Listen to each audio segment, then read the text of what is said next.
નમસ્કાર દર્શક મિત્રો, સ્વાગત છે તમારું આજના હવામાન વિશેષ બુલેટિનમાં। ગુજરાતમાં વરસાદી માહોલ ફરી જામ્યો છે અને હવામાન નિષ્ણાતો તેમજ હવામાન વિભાગે આગામી દિવસો માટે મોટી આગાહીઓ કરી છે। ચાલો વિગતવાર જાણીએ। ગુજરાતમાં વરસાદની આગાહી, અંબાલાલ પટેલ અને હવામાન વિભાગ।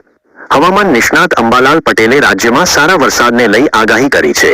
ખાસ કરીને દક્ષિણ ગુજરાતમાં ભારે વરસાદની સંભાવના વ્યક્ત કરવામાં આવી છે। અમદાવાદ હવામાન વિભાગના મોસમ વૈજ્ઞાનિક રામાશ્રય યાદવે પણ મહત્વની માહિતી આપી છે। તેમણે જણાવ્યું કે રાજસ્થાન પર સર્જાયેલા ડિપ્રેશનના પગલે ગુજરાતના અનેક વિસ્તારોમાં ભારેથી અતિભારે વરસાદની શક્યતા છે। અમદાવાદમાં વરસાદી માહોલ અને ચેતવણી। અમદાવાદમાં થોડા સમયના વિરામ બાદ ફરી વરસાદી માહોલ જામ્યો છે। શહેરના અલગ અલગ વિસ્તારો જેવા કે SG highway, Satellite, Vastrapur, Sola, Vadaj, ઘાટોડિયા અને પૂર્વ વિસ્તારમાં પણ વરસાદ પડ્યો હતો। રામાશ્રય યાદવના જણાવ્યા મુજબ અમદાવાદ અને ગાંધીનગર શહેરોમાં પણ હળવો વરસાદ તથા વીજળીની ગાજવીજ સાથેના ઝાપટાની શક્યતા છે। કચ્છ, મોરબી અને જામનગર જિલ્લામાં ભારે વરસાદ પડી શકે છે, જેથી સ્થાનિક પ્રશાસન અને નાગરિકોને જરૂરી સતર્કતા રાખવા સૂચના આપવામાં આવી છે। કયા જિલ્લાઓમાં ઓરેન્જ એલર્ટ? હવામાન વિભાગ દ્વારા આગામી 3 કલાકમાં ભારેથી અતિભારે વરસાદની આગાહી કરવામાં આવી છે।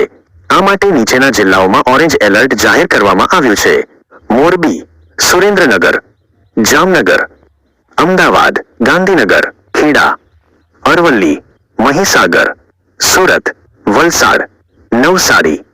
આ જિલ્લાઓના લોકોને સાવચેત રહેવા અને જરૂરી તકેદારી રાખવા વિનંતી કરવામાં આવે છે।